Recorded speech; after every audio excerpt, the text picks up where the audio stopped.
មុននេះបន្តិចហ្នឹងគឺមានព័ត៌មានមួយក្តៅមែនតើហើយក៏ជាព័ត៌មានដែលយើងគួរតែតាមដានដែរពីព្រោះថាតាហ៊ានរបស់ថៃហ្នឹងគឺបានបាញ់ទៅលើប្រជាពលរដ្ឋដែលនៅក្នុងភូមិព្រៃច័ន្ទបង្កឲ្យមានការរបួសស្នាមអីយ៉ាងទៅប៉ុន្តែអ្វីដែលសំខាន់ហ្នឹងអ្វីដែលខ្ញុំគិតហ្នឹងខ្ញុំមិនដែលចេះទៅនិយាយអីរឿងយ៉ាងចឹងទេក៏ប៉ុន្តែថ្ងៃហ្នឹងសូមនិយាយតិចចុះពីព្រោះថាមើលទៅវាឈឺចាប់ពេកដោយសារតែគិតថាហេតុអីប្រទេសមួយហ្នឹងវាតែងតែធ្វើទុកបុកម្នេញប្រជាពលរដ្ឋរបស់ខ្មែរហេតុអីតាមតែរឿងខ្មែរអញ្ចឹងយើងអាចហៅប្រទេសហ្នឹងបានថាឈប់ប្រទេសថៃឈប់ប្រទេសអីទៅយើងគួរតែដូរទៅហៅថាប្រទេសឆ្កែឆ្កួតពីព្រោះថាឆ្កែឆ្កួតវាតែងតែតាមខំគេខំឯងដូចជាតួយ៉ាងរបស់ប្រទេសហ្នឹងប្រទេសលេខ2ហ្នឹងដែលជាប្រទេសបោះសណកយើងតែងតែព្យាយាមព្យាបាលវាហើយយើងយកវាទៅព្យាបាលហើយយើងយកពេទ្យធំដូណាល់ត្រាំយកមកព្យាបាលពួកវាទៀតក៏ប៉ុន្តែជំងឺរបស់វានឹងគឺជំងឺព្យាបាលមិនជាទេយើងអាចនិយាយថាជំងឺពួកវានឹងគឺជាជំងឺមហារីកនៅក្នុងប្រទេសរបស់វានឹង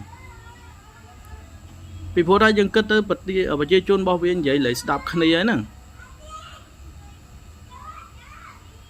គឺវាតាមរករឿងយើងហ្មងតាំងពីថ្ងៃកើតសង្គ្រាមដំបូងបត់ឈប់បាញ់ចាប់ដើមភ្លាមវាចាប់តាហ៊ានរបស់យើងធ្វើជាចំណាត់ខ្មាំងភ្លាមហើយដល់ពេលហ្នឹងពួកវាអត់ទាន់ប្រឡែងបងតាហ៊ានដែលត្រូវពួកវាចាប់នឹងមកឲ្យយើងវិញទេហើយក៏វាបន្តធ្វើទុកបុកម្នេញមានមិនឲ្យប្រជាជនយើងបានសម្រានមានដូចជារាយលួសចាក់ធុងបាសសម្លេងខ្មោចសម្លេងអីចឹងទៅរំខានប្រជាជនយើងមែនតើហើយប្រជាជនយើងទៀតសោកក៏គាត់ខំប្រឹងអត់ធ្មត់ណាស់គឺគាត់ចង់បានសន្តិភាពណាស់ពីព្រោះគាត់ថាគាត់ឆ្លងកាត់វាច្រើនដំណាក់កាលហើយនៅសង្គ្រាមមានតែការឈឺចាប់មានតែការបែកបាក់ក្មេងៗកំព្រាហើយយ៉ាងពួកគាត់អត់ចង់បានសង្គ្រាមទៀតទេក៏ប៉ុន្តែឆ្កែមួយហ្នឹង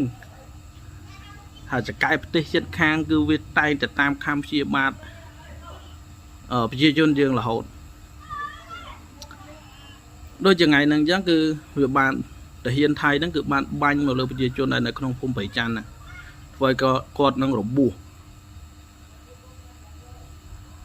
ហើយសួរថាឈឺចាប់ទេឈឺចាប់ណាក៏ប៉ុន្តែប្រជាជនយើងគាត់សន្តិភាពមែនតើ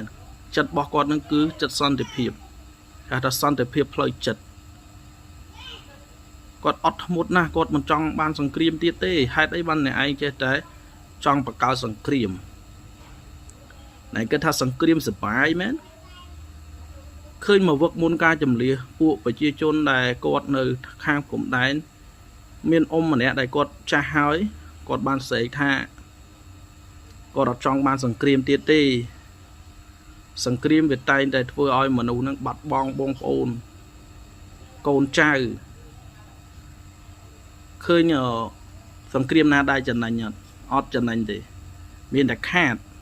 យ៉ាងហេតុអីបានពួកអ្នកឯងចង់តែបានសង្គ្រាមចេតនារបស់ពួកអ្នកឯងនឹងចង់បានអីពិតប្រកបអស់ស្លូតត្រឹមប្រជាជនរបស់ខ្មែរហើយខ្មែរនឹងគឺជាពូជដែលស្លូតពូជដែលស្មោះត្រង់បំផុតហើយ